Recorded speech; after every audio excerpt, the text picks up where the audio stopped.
క్రిందటి ఏడాది fee reimbursement రాలే, ఈ ఏడాది ఫీజు రియంబర్స్మెంట్ రాలే. వీళ్ళేమో గవర్నమెంట్ ఏమో ఇవ్వకపోతే తాట తీస్తాను, హాల్ టికెట్ ఇవ్వబోతే, మార్కులు లిస్ట్ ఇవ్వబోతే నేను చెప్తున్నాను వాళ్ళకి వార్నింగ్ ఇస్తున్నానని పేపర్లో వస్తుంది హెడ్డింగ్. వాడు అక్కడ వాళ్ళ తాట తీస్తున్నాడు మేనేజ్మెంట్, అందరి ముందు అవమానిస్తున్నాడు. మీకు తెలుసు స్కూల్లో కాలేజీల్లో నోటీస్ వస్తే ఎట్టుంటుందో, నేను అనుభవించా. స్కూల్లో మన పేరుతో నోటీస్ వస్తుంది, నీ ఫీజు కట్టలేదురా అని.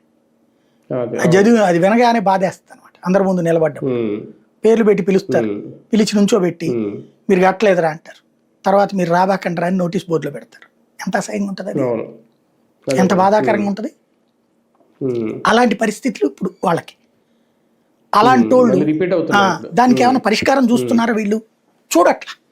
దాంతో వాళ్ళందరూ కూడా జగన్ని చూసినప్పుడు వాళ్ళల్లో, ఎందుకంటే అప్పుడు ఏ రోజున ఇబ్బంది ఎదుర్కోవాలి.